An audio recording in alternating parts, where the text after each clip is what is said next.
Hello students, ये question है आपके सामने। और ये जो क्वेश्चंस हैं ये क्लास 12 का जो टॉपिक है 3D ज्योमेट्री, वहां से लिए गए हैं कुछ क्वेश्चंस। ये हिंदी में है, चलिए देखते हैं। पहला क्वेश्चन ये कहा है कि बिंदु ए बी सी से जाने वाले तथा इस तल के समांतर तल का समीकरण ज्ञात करना है। तो पहले मैं डायग्राम बनाकर दिखाता हूं। ये एक तल है जिसको प्लेन कहते हैं इंग्लिश में। ये एक पॉइंट से पास कर रहा है, ए बी सी, ध्यान रखें। और ये किसी दूसरे तल के समांतर है। दूसरे तल का जो समीकरण है वो वेक्टर फॉर्म में या यूं कहें सदिश रूप में आपको दे रखा है। इसमें ये जो आर है इसका मतलब होता है एक्स आई कैप, वाई जे कैप, जेड के कैप। और डॉट इसके बाद लिखा है ये आई कैप प्लस जे कैप प्लस के कैप इक्वल टू 2। तो आपको पता है ना इसको कैसे सॉल्व करना है। इसको इसके साथ सॉल्व करोगे तो x मिलेगा, इसको इसके साथ सॉल्व करोगे y मिलेगा, इसको इसके साथ सॉल्व करोगे z मिलेगा इक्वल टू 2। तो हमारे पास ये जो तल है इसका ये कार्तीय समीकरण आ गया हमारे पास, मतलब प्लेन की इक्वेशन आ गई। तो ये इस प्लेन की इक्वेशन है, x plus y plus z equal to 2। अब ये ध्यान रखना, जब दो तल एक दूसरे के समांतर होते हैं जो कि यहां पर है, तो दोनों का जो दिक् अनुपात है वो प्रोपोर्शनली इक्वल होता है, या यूं कहें इक्वल ही मान लो यहां पर। और दिक् अनुपात प्लेन के समीकरण में कहां से मिलता है? इनके गुणांकों से, मतलब कोफिशिएंट से। x के आगे का नंबर है 1, y के कोफिशिएंट है 1 और z का कोफिशिएंट है 1। तो ये 1 1 1 इस प्लेन का दिक् अनुपात हो गया। क्योंकि ये प्लेन इसके समांतर है तो इसका दिक् अनुपात भी 1 1 1 ही ले लेते हैं हम। समझ में आ गया? तो अब हमारे पास ये वाली जो प्लेन है इसका समीकरण निकालना है। तो किसी प्लेन का किसी तल का समीकरण निकालने का तरीका होता है a x minus x one plus b y minus y one plus c z minus z one equal to 0। अब जो ए बी सी है वो है आपका दिक् अनुपात, और x1 y1 z1 है जिस बिंदु से तल पास कर रहा है, प्लेन पास कर रहा है। तो ए बी सी से पास कर रहा है तो x1 की जगह a, y1 की जगह b, z1 की जगह c आ जाएगा। और ए बी सी की जगह 1 1 1 हम लिख लेंगे। सॉल्व करेंगे तो हमारा आंसर आ जाएगा। ये तो एक हो गया। अभी हम दूसरा प्रश्न देखते हैं। हमारे पास ये दूसरा जो क्वेश्चन है इसमें कहा है कि इस बिंदु से होकर जाने वाले समतलों, ये दो समतल दे रखे हैं, प्रत्येक पर लंब समतल का समीकरण ज्ञात करना है। इसका क्या मतलब है? इसका मतलब ये है कि एक जो हमारे पास समतल है वो इस बिंदु से गुजर रहा है और इन दो समतलों के वो लंबवत है।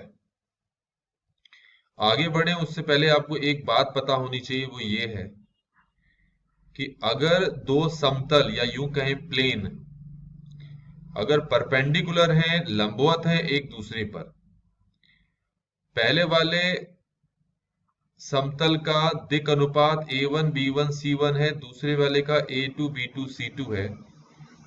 तो ऐसी स्थिति में a1 a2 plus b1 b2 plus c1 c2 को 0 के इक्वल लिखते हैं। तो आपको उस समतल का समीकरण फाइंड करना है जो -1 3, 2 से पास कर रहा है। तो आपको पता है a x minus x one plus b y minus y one plus c z minus z one equal to 0। ये एक समतल का समीकरण है जिसमें x1 y1 z1 है जहां से वो पास कर रहा है, जिससे वो गुजर रहा है, और a b c है इस तल के दिक् अनुपात। तो प्रश्न के हिसाब से -1 3, 2 से पास कर रहा है तो ये हो गया a x plus one plus b y minus 3 plus c z minus 2 equal to 0। अब आपको ये जो तल दे रखा है, मान लेते हैं यही वाला है, इसके दिक् अनुपात है ए बी सी। अब ये दूसरा वाला समतल है, इसका समीकरण ये दे रखा है। तो ये जो है ये इसका डायग्राम मैं यहां बनाकर दिखाता हूं। ये तो ये रहा, ठीक है, और ये जिसका समीकरण मैंने ये लिखा है ये रहा। अब ये जिसका समीकरण मुझे निकालना है वो ये रहा, इसका दिक् अनुपात ए बी सी है। और इस वाले का दिक् अनुपात कहां से मिलेगा? इसके समीकरण से। जो एक्स वाई जेड है उसके जो कोफिशिएंट्स होते हैं वहां से आपको इस प्लेन का दिक् अनुपात या क्यों कहेगा डायरेक्शन रेशियो मिलेगा, जो कि होगा 1 2 3। तो 1, 2, 3। तो अभी मैंने आपको बताया था अगर दो तल एक दूसरे पर लंब होंगे, लंबवत होंगे, परपेंडिकुलर होंगे, तो दोनों के दिक् अनुपात को हम इस तरीके से लिखेंगे। तो यहां पर भी a को 1 से मल्टीप्लाई करोगे, b को 2 से, c को 3 से। तो ये a multiply 1, b multiply 2, c multiply 3 equal हो गया 0 के। इसी तरीके से ये एक और आपके पास क्या है, समतल है, इसके भी लंबवत है। तो इसका दिक् अनुपात है 3 3 1, यहां पर 1 है कोफिशिएंट्स। तो ये भी है तो सेम सिचुएशन इसके लिए भी होगी, a multiply 3 plus b multiply 3 plus c multiply 1 equal to 0। ये बात समझ में आ गई होगी। अब आपको ये तीन समीकरण, यहाँ तीन इक्वेशंस मिली हुई हैं, इनको आप मैट्रिक्स डिटरमिनेंट फॉर्म में लिखेंगे। कैसे? a के कोफिशिएंट देखो क्या है, x प्लस 1 1 3, यहां पर लिखेंगे x प्लस 1 1 3। फिर b के कोफिशिएंट देखो y माइनस 3 2 3। फिर c के कोफिशिएंट देखो z माइनस 2 3 1 इक्वल टू 0। इसको सॉल्व करोगे तो उस प्लेन की, उस समतल की इक्वेशन मिल जाएगी जिसके बारे में पूछा गया है। तो ये तो हो गया, ठीक हो गया। ये अब ये वाला प्रश्न हमें करना है। ये तो हो गया हमारे पास दो।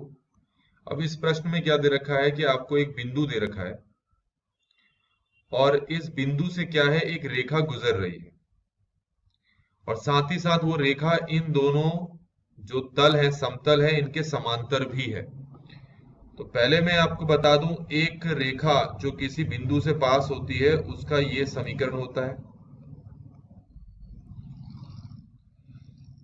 इसमें x1 y1 z1 का मतलब है जिस बिंदु से पास कर रही है, a b c का मतलब इसका दिक् अनुपात है। तो क्वेश्चन के हिसाब से जो रेखा है 1 2 3 से पास कर रही है, तो x minus 1 over a, y minus 2 over b, z minus 3 over c। ये हो गया यहां तक। अब एक चीज ध्यान में रखें, ये रहा वो रेखा जिसके बारे में क्वेश्चन ने बात की है और ये इस बिंदु से पास कर रहा है। ये दो समतलों के समांतर है, वो दो समतल मैंने यहां पर पहले बना दिए। पहले वाले समतल का जो दिक् अनुपात है, डायरेक्शन रेशियो है, वो यहां से मिलेगा, एक्स वाई जेड के कोफिशिएंट से मिलता है, जो कि हो गया 1 माइनस 1 2। तो ऊपर वाला जो समतल है इसके दिक् अनुपात हो गए 1 माइनस 1 2। ये समझ में आ गया होगा। ऐसे ही ये दूसरा वाला समतल है, इसका दिक् अनुपात होगा 3 1 1। तो ये मैंने लिख दिया 3 1 1। यहां तक समझ में आ गया होगा। अब ध्यान रखना, जरा इसके आगे समझा रहा हूं, जरा ढंग से समझना। इसके बाद क्या करना है, अगर हमारे पास कोई समतल है तो उस पे अगर कोई लंब आप बनाओगे तो जो समतल का दिक् अनुपात होगा वही उस पे बनाए गए लंब का भी दिक् अनुपात होता है, हमेशा याद रखना। तो हमने जो ये समतल बनाया है ये वाला, अगर मैं इस पे कोई लंब बनाऊं तो ये जो लंब है समतल पे तो लंब होगा, साथ ही साथ इस रेखा पे भी लंब होगा। तो इस समतल का दिक् अनुपात है 1 माइनस 1 2। तो इस लंब का भी दिक् अनुपात क्या होगा, 1 माइनस 1 2। ये क्लियर हो गया होगा आपको। जब दो रेखाएं एक दूसरे पे लंब होती हैं तो दोनों के दिक् अनुपातों के बीच का ये रिलेशन होता है, आपको पता है। अब ये जो रेखा है जिसका समीकरण हमने यहाँ निकालना है, इसका दिक् अनुपात मैंने क्या लिया है, ए बी सी ले रखा है। तो मैं यहाँ लिख देता हूं ए बी सी। तो इस रेखा का दिक् अनुपात और इस लंब के दिक् अनुपात के बीच का संबंध हो जाएगा a multiply 1 plus b multiply -1 plus c multiply 2 equal to 0। ऐसे ही हम नीचे वाले प्लेन के लिए भी करेंगे। नीचे वाले जो प्लेन है इस पे एक लंब बनाओ, तो इसका दिक् अनुपात प्लेन का 3:1:1 है, तो इस लंब का भी होगा 3:1:1। पर ये जो लंब है ये इस रेखा के क्या है, परपेंडिकुलर है, लंब ही तो है। तो इन दोनों के बीच में भी यही वाला रिलेशन हम चालू रखेंगे, a multiply 3 plus b multiply 1 plus c multiply 1 equal to 0। हमारे पास ये दो समीकरण आ गए। इन दो समीकरणों को हमें हल करना है। कैसे हल करेंगे, हमने 10th में सीखा है हल करना। कैसे हल करेंगे, देखो पहले ऐसे लिख लो ए बी सी।